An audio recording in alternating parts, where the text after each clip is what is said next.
Vi mi foto en un cartel de desaparecidos, estoy convencido de que mi familia me reemplazó. Cuando tenía 8 años, mi hermanito Dylan desapareció. Tenía 4 años en ese momento, y estaba jugando en el patio trasero completamente cercado 1 minuto y al siguiente se había ido. Todo el mundo se volvió loco buscándolo, por supuesto. La oficina del sheriff, la policía, mis padres, amigos y vecinos. Al principio, todos decían que lo encontraríamos dentro del primer día, aunque incluso a los 8 años, podía escuchar la mentira piadosa en sus voces. No había señales de que se hubiera dejado abierta una puerta o que hubiera un hueco en la cerca lo suficientemente grande para que él se escapara, lo que significaba que alguien se lo había llevado. Y a menos que tuviéramos una idea de quién era, ¿cómo íbamos a recuperarlo? Para el tercer día, la conversación había cambiado de encontrarlo a esperar una llamada de quien lo hubiera llevado. Eso y publicitar de todas las formas que mis padres pudieron pensar para difundir su nombre y foto a la mayor cantidad de personas posible. Presionaron a las estaciones de noticias para que lo cubrieran mañana, tarde y noche, y durante una semana más o menos lo hicieron. Pero a medida que pasaba más tiempo y las noticias disminuían, el recordatorio diario de llamar si lo veían fue quedando en segundo plano y luego desapareció. Mis padres no eran tontos y sabían que esto sucedería, por supuesto. Sacaron anuncios de televisión y publicaron cosas en internet.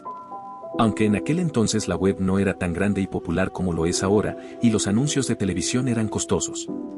Afortunadamente, el negocio de mi madre era una imprenta local y no perdió tiempo en imprimir miles de volantes que colocamos por todo nuestro estado durante el próximo año.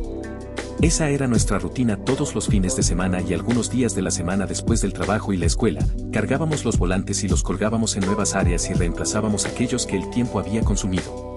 Todos eran iguales, las palabras "me has visto", seguidas de una foto reciente de Dylan, y en la última línea, "por favor, llama", y luego el número de celular de mi madre. Pasamos tantas horas en el auto con pilas de esos volantes, parecía que el fantasma de Dylan nos acechaba a través del ruido susurrante de resmas de papel, cada uno de ellos un recordatorio congelado del rostro de Dylan mirándonos, preguntándose por qué no lo ayudábamos a volver a casa. Para cuando tenía 11 años, mis padres se divorciaron. Mi padre se aferró a la cruzada para encontrar a su hijo durante el primer año, pero cuando se acercaba a los 3 años, finalmente se hartó. Discutieron y pelearon durante un par de semanas, y luego empacó y se mudó al otro lado de la ciudad. En el transcurso del año, aceptó un trabajo en otro estado y principalmente lo veía en Navidad por un día o dos después de eso. Quería odiarlo y supongo que de alguna manera lo hice, pero no porque se había ido, porque me dejó atrás. Mi madre se había centrado tanto y era tan apasionada en encontrar a Dylan que todo lo demás quedó a un lado. E incluso después de que toda esperanza razonable se había perdido, ella no disminuyó el ritmo.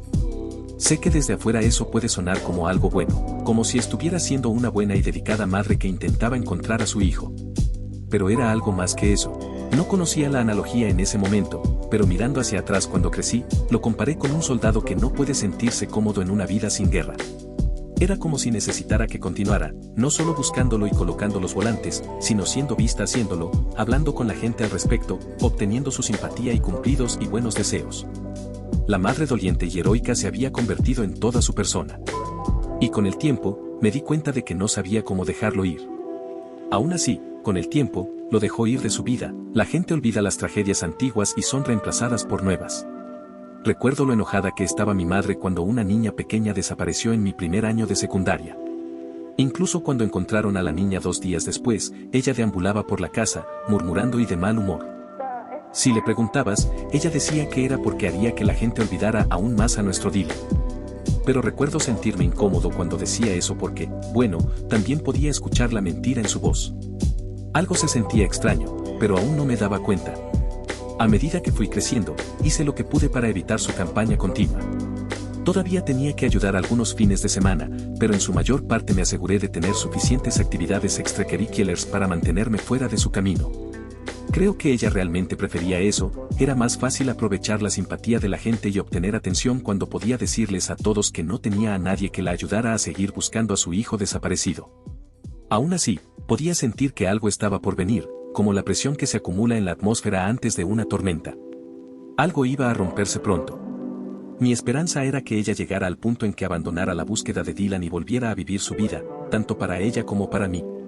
En cambio, un día me despertó alrededor de las 4 de la madrugada y me dijo que teníamos que irnos. Estaba claramente angustiada, sudando y llorando y apenas podía hablar.